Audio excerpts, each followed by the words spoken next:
Olá, tudo bem? Meu nome é Everson, sou fotógrafo aqui em Natal e hoje é o nosso primeiro episódio de uma série de outros 4 em que vamos fazer uma pesquisa, vamos procurar conhecer um pouco mais sobre a fotografia potiguar na virada do milênio. Para isso, a gente vai entrevistar alguns fotógrafos, algumas pessoas que fizeram parte desse contexto e a partir desse momento a gente vai começar a destrinchar um pouco mais quem são, o que produziam, o que tinha aqui para ser produzido, quais os meios, quais as produções que tinham. Esses encontros serão com Henrique José, Max Pereira, Alex Regis e Pablo Pinheiro. O nosso primeiro encontro vai ser com Henrique José.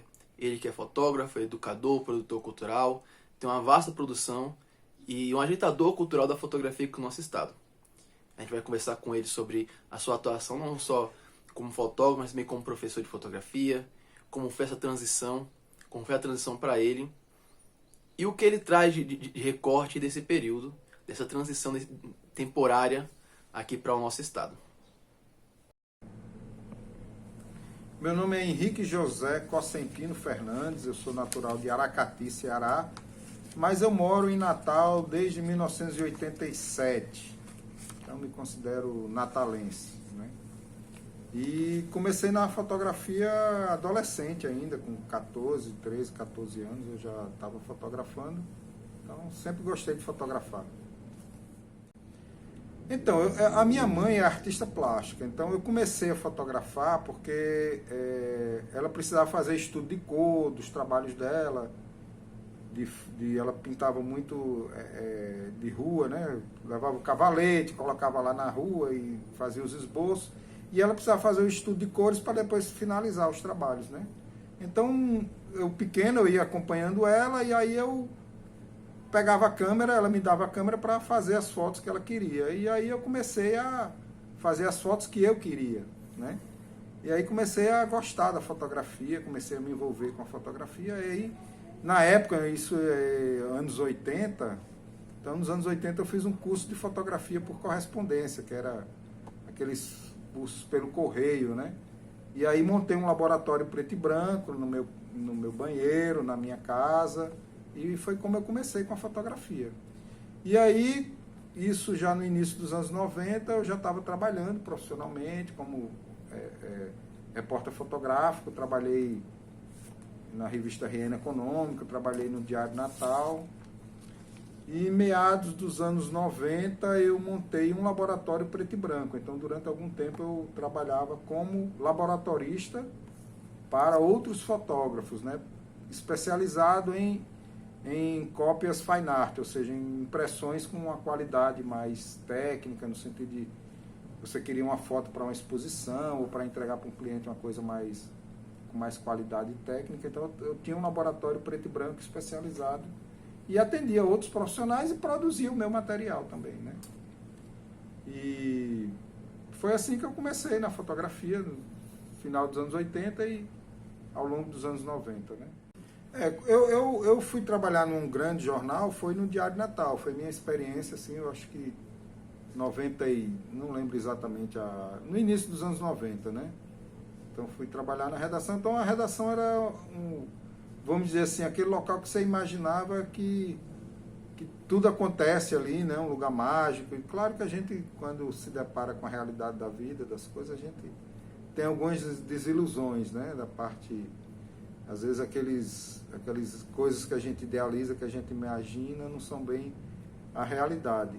Mas foi uma grande escola, porque eu fui trabalhar com grandes fotógrafos, né, da cidade e do estado, no jornal.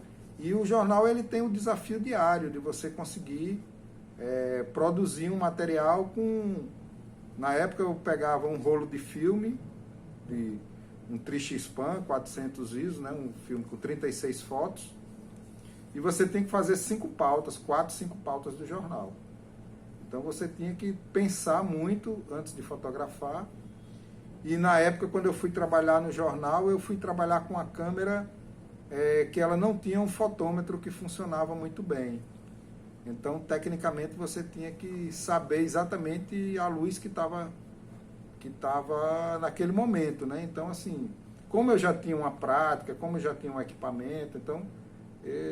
foi muito interessante para mim poder chegar no ambiente e saber que tinha que usar tal ISO, no caso dos filmes era ISO 400, mas tal diafragma, tal abertura, tal velocidade, tal, né, configurar a câmera de acordo com a luz que tinha lá naquele ambiente.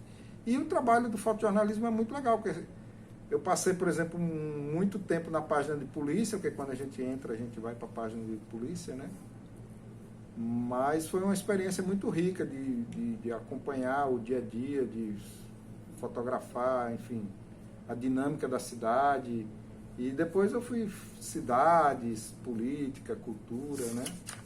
Então eu sempre tive uma ligação muito grande com o movimento cultural da cidade, então fotografei muito isso aí nos anos 90, né? Capas de CDs, capas de livros, enfim, material jornalístico, de divulgação de teatro, de grupos de música, de artistas, espetáculos, né? Então, uma coisa que eu sempre tive esse pé na cultura, então trabalhei muito com isso, né? Natal é uma cidade interessante, assim, porque você estava no início da verticalização da cidade, né? Então, assim, eu presenciei muitos casarões belíssimos que hoje são prédios, né? Então, ver essa transição da demolição, da destruição, inclusive eu tenho um material sobre isso que eu fiz de alguns casarões desses. Está em negativo, tem que digitalizar. Mas assim, a cidade culturalmente, ela também tem uma efervescência muito grande nos anos 90, né? Então, nos anos 90 tinha o movimento de teatro, teve uma expansão muito grande, o movimento fotográfico, o início do audiovisual, da produção mais intensa do audiovisual. Você tem também as artes visuais, né, que sempre foi uma característica da cidade. Natal é uma cidade que tem uma ligação muito grande com as artes visuais, então isso foi muito rico. E também, assim, pensando na cidade, você tem, assim, espaços culturais bem interessantes, né? O surgimento dos bares, dos pontos de encontro, né? Foi o momento do boom da Ribeira. Então, assim, os barzinhos da Ribeira, os shows na Ribeira era um espaço muito legal ali, a Ribeira. Você teve o projeto de revitalização da Ribeira, então você tinha muita coisa acontecendo na Ribeira. E são coisas que hoje a cidade já tem outro movimento, já está noutra dinâmica, né? Existia, teve nos anos 90, não com esse nome de fotoclube, né? Mas eu acho que um cara que sempre agitou muito nessa área foi o Adrovando, claro. Então ele era um cara que movimentava muito. Então teve, por exemplo, o jornal O Foco, que é um jornal de fotografia que aconteceu aqui nos anos 90 e que teve uma importância muito grande para movimentar e fazer essa articulação da fotografia produzida aqui com a fotografia lá fora, enfim. Você teve o surgimento da Zoom, que é uma ONG que eu fiz parte durante mais de 15 anos, né, e que ela existiu exatamente nessa transição aí, como a gente está conversando, né, ela surgiu na meados dos anos 90 e existiu até meados agora do 2018, 2017, mais ou menos. Então, teve um período de vida aí de 20 anos, né? Bem interessante, bem intenso aí na produção de eventos de fotografia, de audiovisual, né?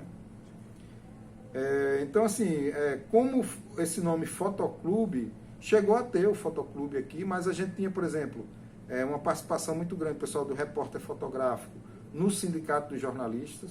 A gente chegou a fundar aqui uma associação dos repórteres fotográficos, a ARFOC-RN. Inclusive a gente fez no final dos anos 90 o Encontro Nacional de Repórteres Fotográficos aqui em Natal, aconteceu no Hotel na Via Costeira.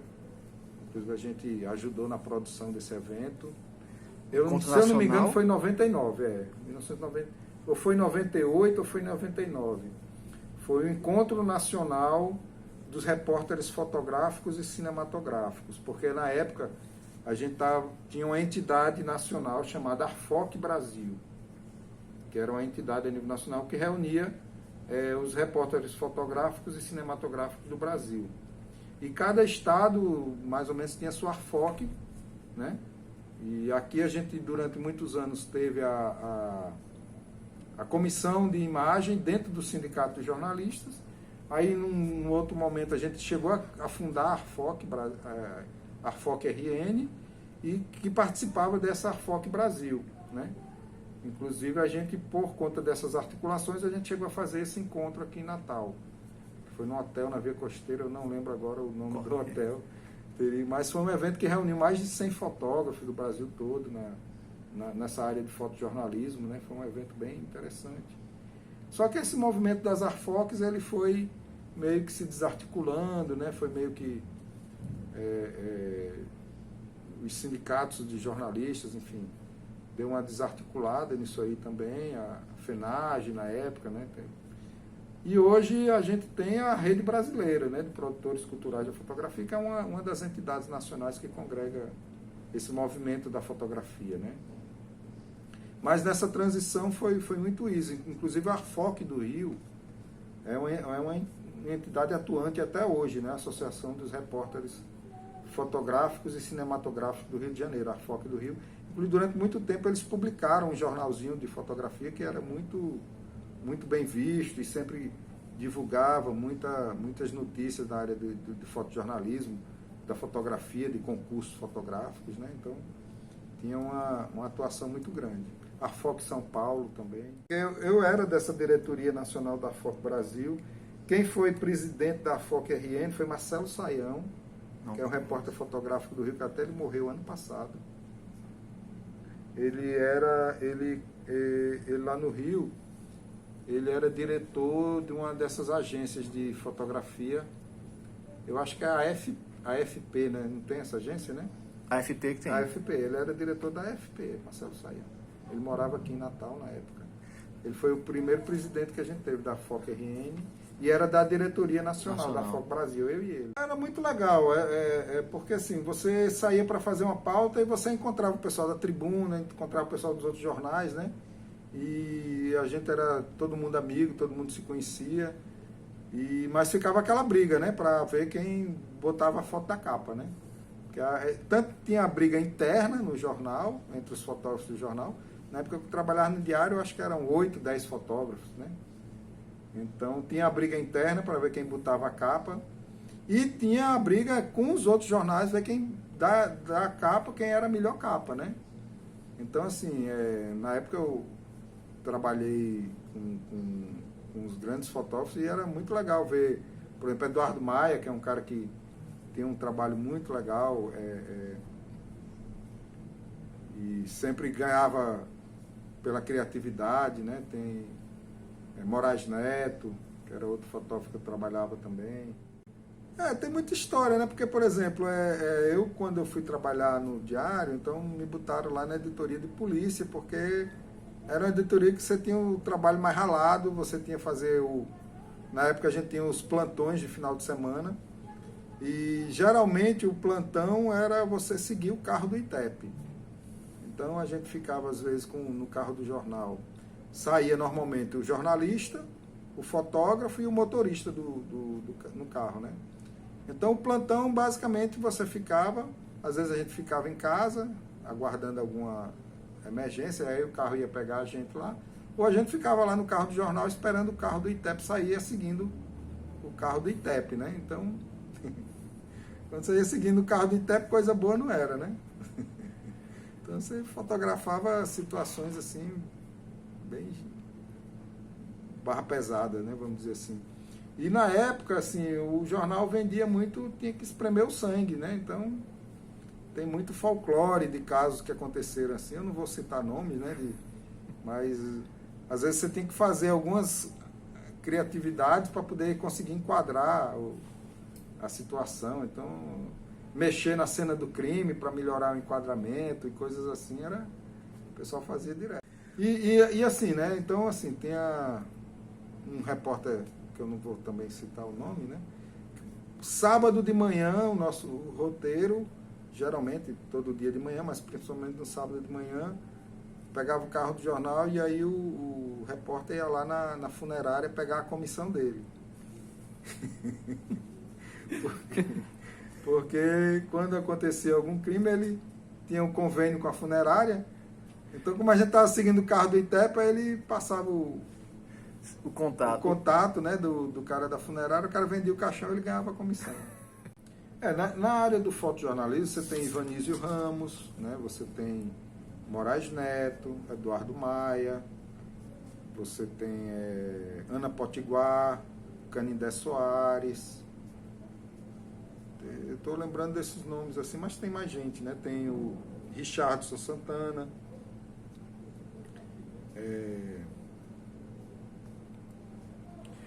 Ana Potiguar não é Ana Silva não, né? É outra pessoa. Não, é Ana Silva, eu que falei errado. Ana Potiguar é trabalho mais autoral, é Ana Silva, o fotojornalismo é Ana Silva. É porque tem Ana Silva e tem Ana Potiguar. Ana Potiguar tem um trabalho mais autoral. Ana Silva, que era da Tribuna, né?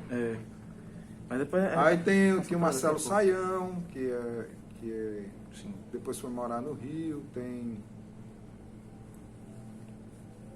Rapaz, o que mais Assim, se a gente for pensar, o fotojornalismo brasileiro, ele tem uma tradição muito, muito importante desde os anos 50, né?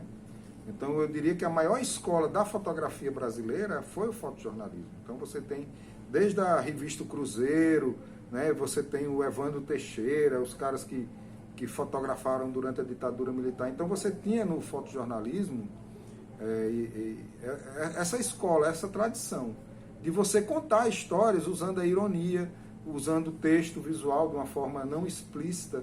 Então às vezes a pessoa tinha que ter um certo nível de leitura para entender a ironia ou para entender o jogo de cena que estava colocado ali, né? Então, de você brincar com elementos de primeiro plano, elementos de segundo plano, de você trazer um pouco essa subjetividade, essa leitura mais da imagem, vamos dizer assim, como é que eu diria?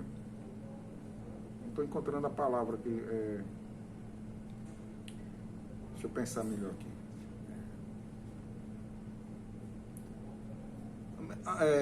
Você vê as possibilidades que essa imagem está, a leitura subliminar na imagem, né? Então isso era muito presente no fotojornalismo. Então, uma história engraçada, eu trabalhava no jornal e aí o jornal foi fazer uma entrevista com a Luísio Alves. E aí eu fui fotografar a Luísio Alves. E aí quando a gente vai fazer um trabalho para o jornal, você recebe a pauta. E a pauta que eu recebi era fazer uma imagem que não fosse tão positiva, vamos dizer assim, de Aloysio Alves. Então o repórter estava entrevistando ele, a gente foi almoçar num restaurante, e ele dando a entrevista, o repórter conversando com ele e eu fotografando. Em determinado momento, Aloysio Alves olha para mim e diz: você só está me fotografando fazendo careta e fazendo... Ele percebeu, né? Que a pauta que eu tinha recebido era essa, né? Quer dizer, tinha que levar, né? A gente tinha que levar. Então, assim, são coisas que a fotografia você vai aprendendo na prática e vai fazendo também, né? Então, são coisas que você vai trabalhar de acordo com a linha editorial daquele veículo que você trabalha. Então, na época, o Diário de Natal era adversário político, né, da Tribuna do Norte, do Aloysio Alves, enfim. Então você tinha que fazer essas coisas. Então o fotojornalismo tinha essa pegada, né? E não só aqui em Natal, no Brasil todo, por causa dessa escola do fotojornalismo. Então a ironia, né, a brincadeira, que ao mesmo tempo traz algo sério, né? Essa coisa de você brincar com os planos, de você brincar com as expressões, com os elementos, né? Uma coisa que tem muita pegada do Evandro Teixeira, estou lembrando mais do Evandro Teixeira, mas tem outros grandes nomes do fotojornalismo brasileiro que fizeram essa escola, né? Então aqui não era diferente, né? Então você tinha muito isso no trabalho. Rapaz, tem um cara que eu acho que ele não está mais atuando como fotojornalista hoje. Inclusive, a última vez que eu encontrei com ele estava fazendo Direito na Universidade de Potiguar, que é o Eduardo Maia, né? Que é um fotógrafo, que ele era um cara, na época, novo também, e tinha uma fotografia muito criativa, ganhou muitos prêmios, né, de fotojornalismo a nível nacional. Na época, as fotografias dele eram usadas pelos diários associados em outros veículos, né, tem fotos bem interessantes. E é um cara que eu acho que vale a pena ser resgatado, assim. Eu acho que, né, você tem Um trabalho bem interessante, ele tem fotos muito criativas. Um problema, né, com a nossa memória, que foi exatamente a perda de boa parte do acervo dos diários associados da Tribuna do Norte e do jornal O Poti, né, que esse acervo, muita coisa se perdeu, né, enquanto alguma coisa foi resgatada pela Universidade Federal, mas a maioria desse acervo se perdeu. Então você tem aí a história do Rio Grande do Norte de quase 100 anos, né, que infelizmente a gente não sabe como é que está esse acervo hoje. Então, a escola de fotojornalismo tem outro grande mestre, que é o Cartier-Bresson, né? O Cartier-Bresson, ele fala, né, do momento decisivo, né? Então, assim, quando você tem 36 fotos para você tratar de 5 temas diferentes ou 4 temas diferentes, quer dizer, você tem que desenvolver um poder de síntese no sentido de você apertar o botão realmente naquele momento que você entende que é um momento decisivo, que é um momento importante, né? Então, assim, a escola do fotojornalismo, ela é muito interessante porque ela faz você parar, pensar, e a última coisa que você faz é apertar o botão, né? Então, eu aprendi isso no fotojornalismo e eu faço minha fotografia até hoje assim. A última coisa que eu faço é apertar o botão. Então, para que eu aperte o botão, tudo tem que estar resolvido antes, né? Não só do ponto de vista técnico, mas do ponto de vista estético. E a foto tem que estar primeiro na minha cabeça, né? Então, eu acho que isso é uma escola muito importante que ajuda a gente a pensar fotograficamente. Ajuda a gente a construir essa síntese, né? Deixa de ser, hoje em dia é muito comum o cara ser apertador de botão. Ou então você filma e escolhe um frame, né? Mas no fotojornalismo, na escola do fotojornalismo anterior ao digital, era você ter essa capacidade de construir a síntese, de construir essa imagem na cabeça, de você pensar, resolver tudo e a última coisa é apertar o botão. Quando eu comecei com a fotografia, nos anos 80 eu fiz um curso por correspondência, né? E era o que a gente tinha das escolas Instituto Universal, alguma coisa, não estou lembrado do nome agora. Instituto Brasil. Instituto Brasil, pois é. Então, fazia aquele curso de correspondência pelo Instituto Brasil e montei meu laboratório, comecei a aprender. Então, assim, você tinha que ler muito. Eu era um leitor assíduo da revista Iris Foto, que é uma revista que, né, existia nos anos 80, nos anos 90, e você tinha uma capacidade muito grande de produzir a partir daquelas referências que você buscava nas revistas, nos livros, né?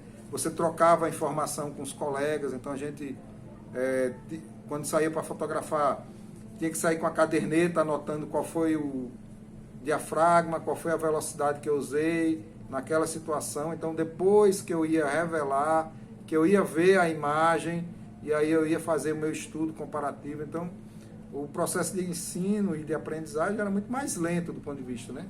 Quando eu comecei a fotografar, eu comprava um filme, aí fotografava, aí tinha que juntar o dinheiro para revelar, aí depois que eu revelava que eu ia ver aquilo que eu tinha feito, ia estudar em cima dos erros, e a partir dos erros eu ia aperfeiçoando, né? Então, a fotografia a gente aprende muito a partir do erro, né? Então, a gente erra para conseguir acertar. O digital continua um pouco assim, né? A gente também tem essa possibilidade. O interessante é que a gente só mostra o que ficou legal, né? Mas a gente erra muito ainda com o digital, e com o analógico era do mesmo jeito, né? Claro que quando você domina a técnica, a sua capacidade de erro é bem menor, né? Então a gente começa perdendo muitos filmes, depois você vai equilibrando as imagens, e aí depois você tem aquele negativo uniforme que a gente chama, né? Quando eu ia fazer a revelação, você tem um negativo uniforme, que é aquele negativo que não tem muita diferença de luz de um fotograma para outro, né? Mas isso é todo um processo de aprendizado, né? Então, assim, o que você encontrava de formação eram os cursos que eram feitos basicamente nos eventos fotográficos. Então, por exemplo, eu participava, todo ano tinha a Semana Paraibana de Fotografia, que era um evento que tinha no início dos anos 90. Então, ia para Paraíba. Tinha um evento de fotografia em Fortaleza, ia para a Semana de Fotografia de Fortaleza, ia para a Semana de Fotografia em Recife, em Aracaju, em Brasília, né? E geralmente nessas semanas de fotografia, além de você ter o contato com os fotógrafos, a troca do conhecimento, você via exposições, né? Percorria aquela exposição com os autores, com os fotógrafos, com especialistas. Você tinha oficinas, workshops com nomes da fotografia. Eu me lembro até hoje que eu fui para um evento em Maceió e fiz uma oficina de fotografia com José Albano, que é um dos grandes fotógrafos cearenses, onde ele fez um estúdio de fotografia publicitária com luz do sol.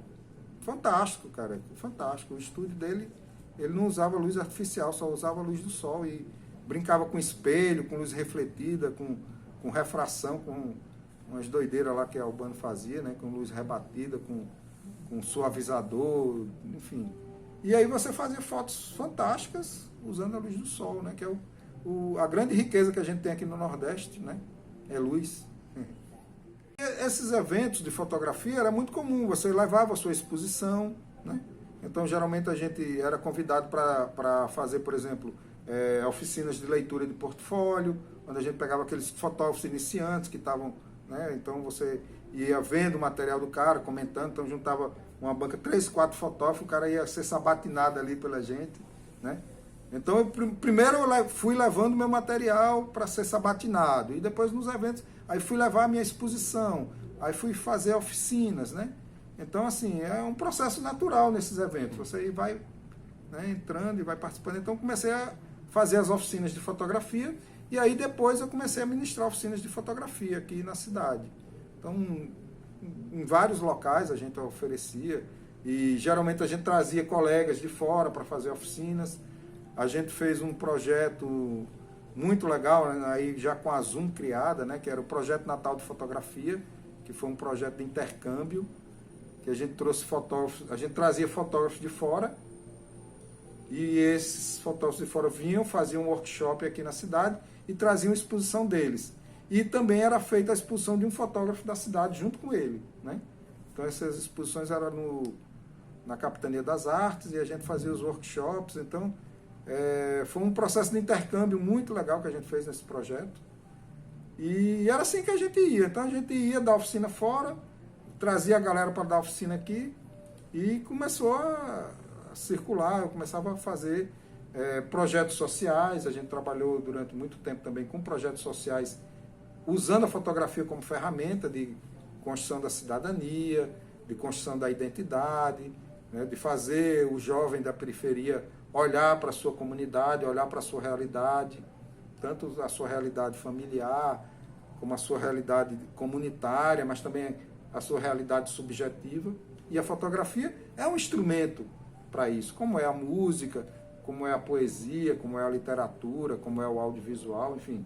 Qualquer outra ferramenta de expressão, a gente faz esse olhar para dentro e faz esse olhar para o ambiente, né?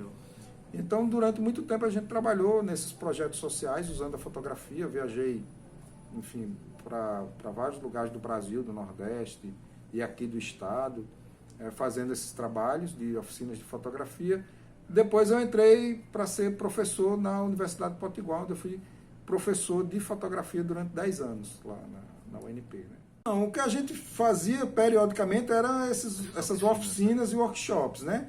Eu cheguei a montar um curso no Senac, era no Senac Alecrim, era um projeto que a gente desenvolveu lá junto com o Senac. Eu fui também professor lá há muitos anos, mas era uma parceria que a gente tinha com o Senac. Então, lá nós montamos um curso de fotografia básica e um curso de fotografia profissional.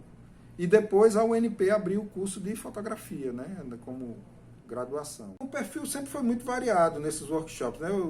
Como eu falei, no Senac a gente fazia um curso mais aberto ao público em geral, né? Quando eram esses projetos específicos que a gente ia para a periferia, então geralmente eu trabalhava com um público mais jovem, né? Era adolescentes, basicamente. Então era um público de jovens de periferia que a gente ia fazer um projeto específico de construção da cidadania, da identidade com eles. Nesses workshops mais abertos, então o público era muito variado. Desde aquele profissional liberal que queria ser empoderado da fotografia para produzir algo para ele, para a loja dele, ou algum produto, ou alguma coisa assim. Os amantes da fotografia, pessoas que queriam fotografar seus filhos, que queriam fotografar durante uma viagem, ter imagens com mais qualidade, né? Até pessoas que estavam descobrindo a fotografia como uma expressão artística. Então você tinha um público muito jovem e tinha um público também muito idoso. Era muito comum, por exemplo, nas turmas lá do Senac, a gente ter pessoas com 16 anos e pessoas com 70 anos. Então, é muito diversificada. A fotografia ela tem essa capacidade de chamar a atenção de públicos diferentes, né? No meado dos anos 90, quando começou exatamente o movimento de criação das leis de incentivo à cultura, né? Então eu vivenciei todo esse processo de implantação das leis de incentivo à cultura municipal, estadual e federal também. Então o processo da produção cultural, ela sempre demandou muito esforço, porque a gente passa um projeto fotográfico, né? Você passa muito mais tempo planejando, captando, do que fotografando, né? Então, assim, continua do mesmo jeito, não mudou nada. Então, é muito suor, muito trabalho para você conseguir tocar um projeto autoral, né? E sempre foi assim, eu não consigo ver muita diferença. Claro que hoje tem algumas facilidades em você dar visibilidade à sua produção. Eu acho que hoje você tem uma facilidade muito grande da internet, das redes sociais, em você dar vazão à sua produção, né? Antes você tinha que ter realmente um esforço maior, os espaços de galerias, né? Então, as pautas de galerias, as ampliações, as cópias. Então, tudo isso você tinha uma demanda muito mais, a impressão de livros, né, de publicações. Então, hoje você tem uma facilidade maior nisso aí. Mas as dificuldades na produção, eu acho que são as mesmas, né? De captar o recurso, de montar um bom projeto, de captar o recurso, de prestar contas, de executar o projeto, e continua do mesmo jeito. Nesse processo de produção, a Zoom foi muito legal. A Zoom foi uma ONG que a gente criou, basicamente um grupo de fotógrafos. Keila Sena, que é uma produtora hoje que continua atuando aí na área do audiovisual, principalmente, né? Mas a gente começou junto e a gente fez alguns eventos muito legais aqui, né, nesse final dos anos 90. A gente fez a Maratona Fotográfica de Natal, que foi um evento que aconteceu em 1997. Foi um evento que teve uma divulgação, uma projeção muito grande a nível nacional. Nós reunimos, na época, 110 fotógrafos de todo o Brasil, aqui em Natal. E era uma maratona fotográfica. Então, durante 24 horas, a gente saiu percorrendo a cidade fotografando. Então, o cara recebia um filme com 24 poses e tinha que fazer durante 24 horas, tinha as pautas para percorrer, né? Então, a abertura do evento foi na Cidade da Criança e o encerramento do evento foi na Cidade da Criança. E a gente saiu percorrendo Forte dos Reis Magos, aí teve o café da manhã no Mercado de Petrópolis, depois Forte dos Reis Magos, a Ribeira, depois a gente subiu para o centro histórico da cidade. Então tinha todo um percurso, né? Durante essas 24 horas, em cada local desse tinha toda uma estrutura pensada para receber os fotógrafos. Então, foi um evento muito legal, teve uma repercussão muito grande a esse evento. Depois a gente fez o Projeto Natal de Fotografia, quer dizer, foi antes, na verdade. Esse Projeto Natal de Fotografia culminou em 97 com a Maratona Fotográfica, que foi um evento que teve assim, uma importância e foi bem interessante, assim, movimentou muito a fotografia, né? E depois a gente continuou, né, com os projetos de intercâmbio. No início dos anos 2000, a gente começou com os projetos de audiovisual, e um dos projetos que eu vejo mais importantes foi o projeto do Festival Goiamum Audiovisual, né, que é um festival que completou agora, né, 10 anos de festival. Na verdade, o 10º festival, mas ele tem mais de 10 anos, que teve alguns anos que ele não aconteceu, enfim. Mas a produção do audiovisual, a gente fez muito como a gente fez com a produção da fotografia, trazendo gente de fora, fazendo workshops, né? O Elmo surgiu da Zoom, foi? Foi. A Zoom trabalhava com fotografia e com audiovisual. Natal, rapaz, interessante, que eu vejo que naquela época a gente tinha mais espaço de exposição do que hoje, talvez. Porque você tinha a recém-inaugurada Galeria da Capitania das Artes, que era uma super galeria, que era um espaço bem maior do que o que é hoje, né? Então, assim, era um espaço muito legal de exposição. Você tinha uma galeria ali onde hoje eles estão restaurando. Pinacoteca? Na Pinacoteca, na época, era o governo do estado. E depois surgiu a Pinacoteca, Sim, né? sim, é verdade. Que já foi no final dos anos 90, que foi quando foi inaugurada a Pinacoteca. E aí a Pinacoteca era um espaço muito legal, porque você tem aquela parte de baixo, aquelas salas de baixo, tudo era para exposição. Inclusive a exposição da maratona fotográfica a gente fez lá. A gente ocupou a parte de baixo todinho ali. Foi um espaço muito legal da Pinacoteca. Você tinha também aqui perto no Petrópolis, onde hoje estão restaurando a biblioteca.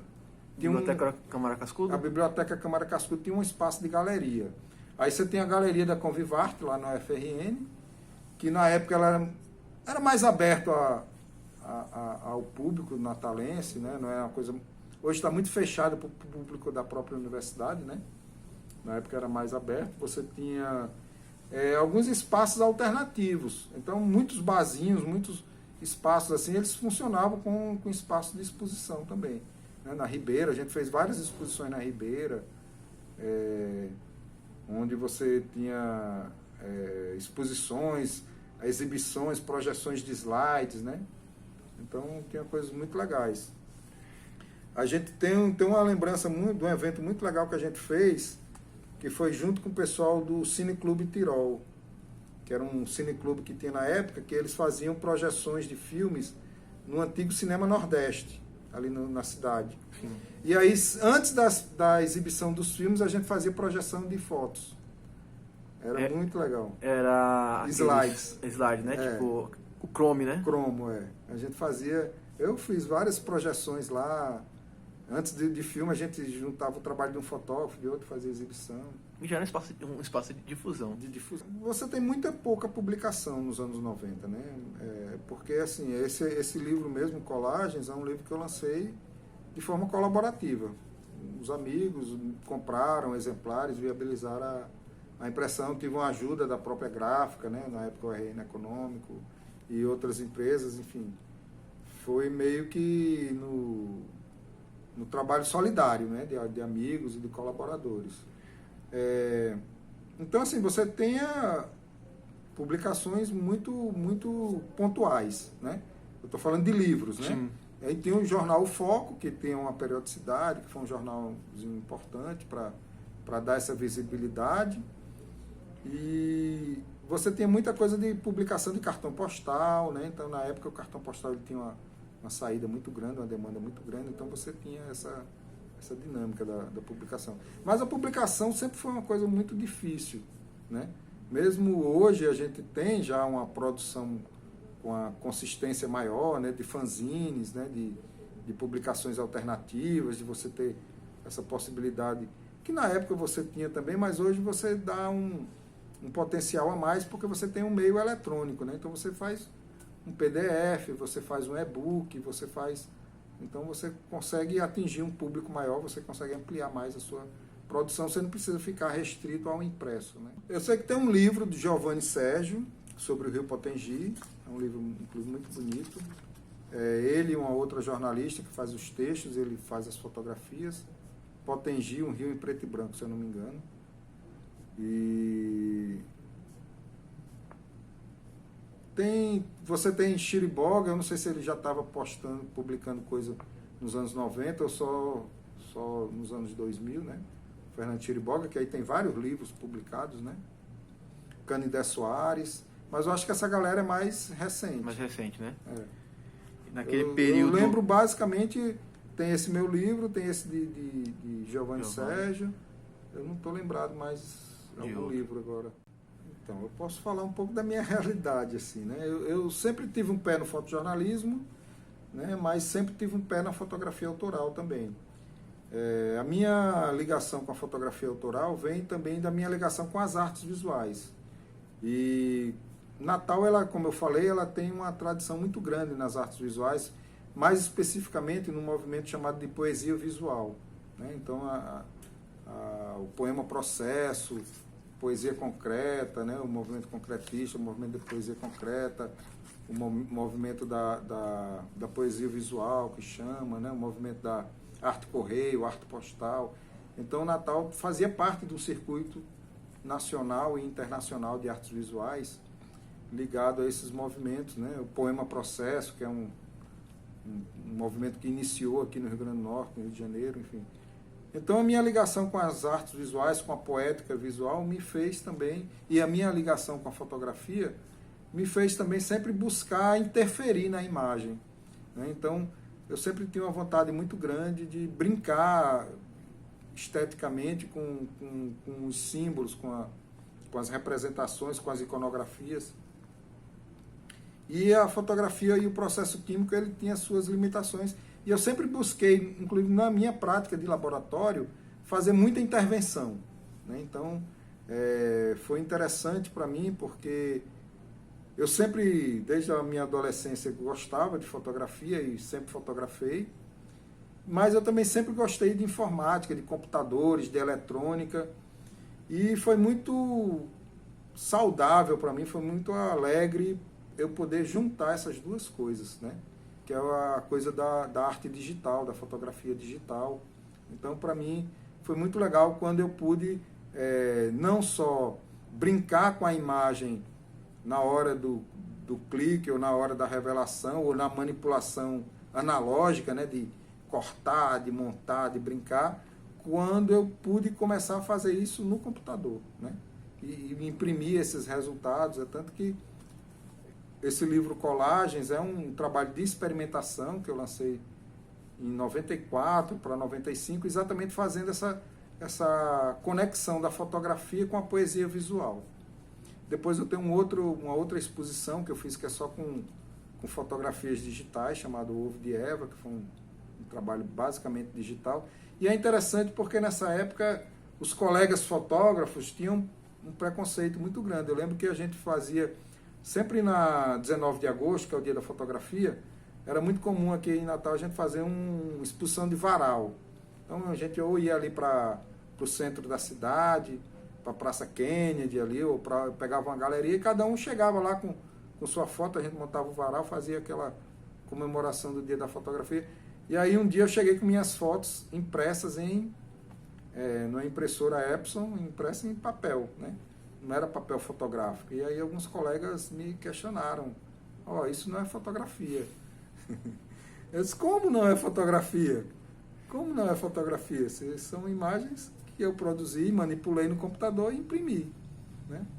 Então, assim, é interessante esses trabalhos, esses processos, como se dão, porque anos depois estava todo mundo no digital, né? Então, é interessante. Então, assim, o meu trabalho autoral, ele sempre buscou isso, né? De ter na fotografia uma maneira de expressão. Hoje atualmente, assim, eu tenho um trabalho mais voltado para a fotografia de natureza, como meu trabalho autoral, muito mais pelo momento da minha vida, de buscar esse contato com a natureza, de buscar esse contato com o Zen, mas eu tenho também buscado fazer trabalhos que eu não tenho mostrado, não tenho publicado ainda, mas que eu tenho buscado fazer uma releitura dessas manipulações, né? Então, estou num processo criativo aí que eu não estou querendo revelar ainda, mas assim, eu sempre gostei de manipular a imagem e eu acho que o digital ele favoreceu isso, né? E eu vivi o processo analógico, vivi o híbrido e estou vivendo o processo digital, então é muito legal. Rapaz, é porque assim, como arte, como eu transitava muito no meio da fotografia, né? Então a galera da fotografia era a galera da fotografia. Mas eu transitava também no meio das artes plásticas, das artes visuais. Então, no público das artes plásticas, das artes visuais, esse estranhamento não era problema, né? Esse estranhamento ele se dava mais no meio dos fotógrafos, né? Até a fotografia digital se impor, porque ela meio que se impôs, né? O mercado veio de forma devastadora, destruindo o processo químico e impondo o processo digital, né? Não foi uma coisa pacífica, ordeira, no sentido do mercado, né? O mercado se impôs para isso, né? Entendi. Então, assim, os fotógrafos tiveram que, muita gente teve que engolir, ou mudava para o digital ou estava fora do mercado, né? Foi bem isso, né? Muita gente ficou no meio do caminho mesmo, né? Muita gente não acompanhou, muita gente não teve a capacidade de se reciclar ou não quis se reciclar, né? Então, assim, para mim sempre foi legal. É tanto que, por exemplo, no início dos anos 2000, eu publiquei um livro só com fotografias feitas com lomo. Quer dizer, eu voltei para o analógico, né? Então, em determinado momento eu abandonei o analógico. Tem até uma história assim, que eu tinha um laboratório de revelação preto e branco para profissionais, e teve um dia que eu disse, rapaz, eu não quero mais isso. Vendi o meu laboratório, viajei para São Paulo e comprei um computador. Né? Comprei um computador com Photoshop, CorelDRAW na época, uma impressora Epson que tinha qualidade fotográfica, né?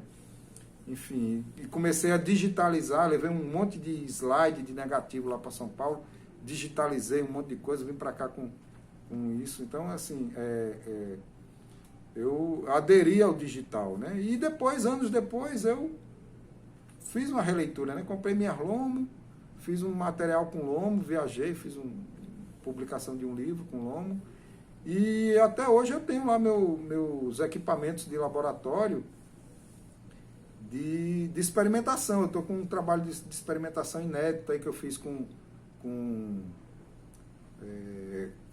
técnicas de laboratório, que não é necessariamente fotográfica, no sentido assim, de usar máquinas, né? Mas de usar químicos, enfim, as experimentações que eu estou fazendo. E eu gosto muito, eu gosto do analógico, eu gosto do digital, porque eu acho que o importante é a expressão, é o momento que a gente está vivendo, do ponto de vista subjetivo, e como é que eu estou traduzindo isso para o meu trabalho autoral, né? Tem muita gente assim, tem a Ana, tem uma galera que a gente meio que é uma tribo assim, né? Era Ana Potiguar, a Rosa Maciel não mora mais aqui,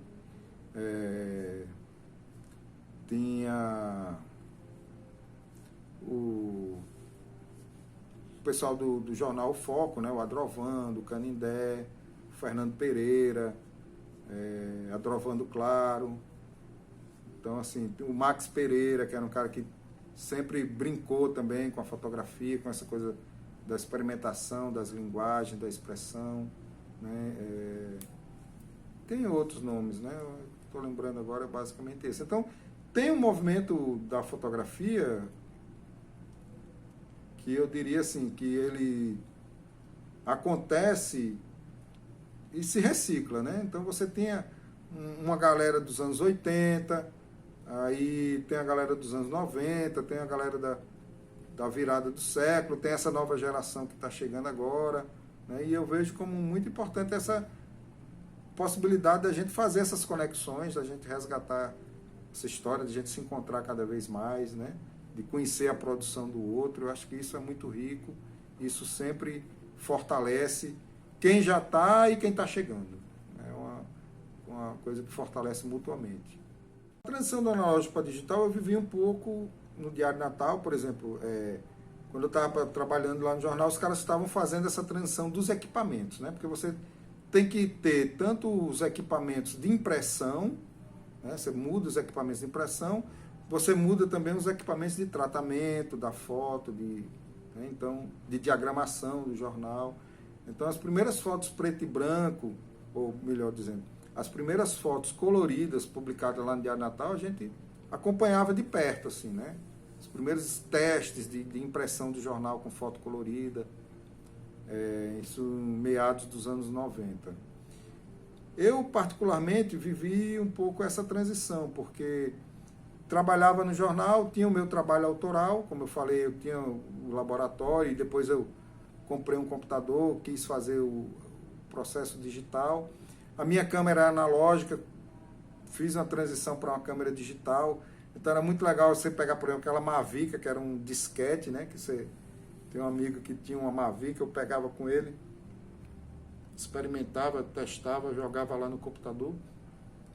O digital, ele foi se consolidando, né? Então, você tinha um processo híbrido durante um tempo. Era muito comum a gente revelar o negativo, escanear o negativo, né, para fazer a impressão no Minilab. Ou então você fazia a impressão, mas aí digitalizava para ir para uma revista, para um jornal, para uma publicação. Por exemplo, a gente fazia muito foto de show, de espetáculo, capa de CD, essas coisas. Então, você às vezes fotografava no analógico, tinha que digitalizar para diagramar, para fazer o design, né? Trabalhei um tempo como arte finalista em agência de publicidade, então você tem que fazer esse trabalho todo, né? Mas o interessante também é que a transição, ela não foi, como eu falei, não foi uma coisa pacífica, não foi uma coisa serena. Tinha as pessoas que defendiam, que eram contra, que eram a favor, mas o mercado meio que se impôs, né? Então, assim, você tinha em Natal 8, 10 mini-labs trabalhando com revelação. Então, o fotógrafo amador, o fotógrafo profissional ia lá, levava o filme, pegava as fotos. Então, você tinha muito essa dinâmica, né? E de uma hora para outra, os mini-labs começaram a fechar, você começou com o processo digital e as máquinas digitais se popularizaram, né? Principalmente, inicialmente, no público amador, né? As câmeras elas não tinham uma qualidade muito grande, assim, não eram muito acessíveis, porque os profissionais eles resistiram muito a aderir, né? Os profissionais, primeiramente, foram os profissionais de eventos, de casamento, de social, que aderiram, até para sobreviver. E o fotojornalismo foi um dos últimos, porque as empresas tiveram que se reciclar, né, de imprimir seus jornais, seu material com foto colorida, com foto. E aí os profissionais tiveram que aderir para o equipamento digital. Então, não foi uma coisa tão pacífica, tão serena, foi uma coisa que exigiu uma capacidade, uma força de vontade dos fotógrafos de se reciclar. Apesar de, tecnicamente, você mudar pouca coisa, mas eu vejo assim, a grande diferença do analógico para o digital é a flexibilidade com o ISO, né? E hoje você tem os equipamentos digitais que você consegue uma quantidade de ISO que era impensável no mundo analógico, né? 3.000 e pouco? 3.200 era o que você conseguia, né, de filme. E mesmo assim, você comprar um filme com ISO 3.200 era caríssimo e era difícil. Você comprava em Recife ou em São Paulo, aqui em Natal não vendia. O que a gente conseguia fazer aqui em Natal era você pegar um filme de 400 ISO e puxar no processo de revelação para 800 ISO. Então, imagina, hoje com o digital você consegue 50.000 de ISO. Então, assim, eu acho que a grande revolução do digital é a possibilidade de você ter o ISO, né, sem ter perda de qualidade na imagem, né? Hoje a gente tem equipamentos digitais que você consegue, com pouca luz, fazer uma imagem com a qualidade, e você fazer uma ampliação, você não tem problema de granulação, que a gente chamava, né? Ou como é que no digital, esqueci o nome agora. É nitidez não, ruído. Ruído. Você faz ampliações sem ter problema de ruído, né? Então você, com o digital hoje, você realmente tem uma dinâmica muito grande de possibilidades. Eu, particularmente, não tenho problema nenhum, não tenho saudades de fotografar comercialmente com o analógico, entendeu? Claro que um trabalho artístico, um trabalho autoral, eu gosto de brincar, de experimentar, de brincar com esse hibridismo, de misturar digital com analógico, né, de fazer só digital. Então, eu não tenho problema com isso. Até porque, assim, o mais importante é a mensagem, é o que eu quero dizer, é a linguagem que eu estou usando, né, é a minha subjetividade, a minha expressão. Eu acho que isso é mais importante. Eu espero que vocês tenham gostado do nosso conteúdo de hoje. Nosso segundo encontro vai ser com o fotógrafo e artista visual Max Pereira. Espero vocês lá. Este projeto é realizado com recursos da Lei Aldir Blanc, Rio Grande do Norte, Fundação José Augusto, Governo do Rio Grande do Norte, Secretaria Especial de Cultura, Ministério do Turismo e Governo Federal.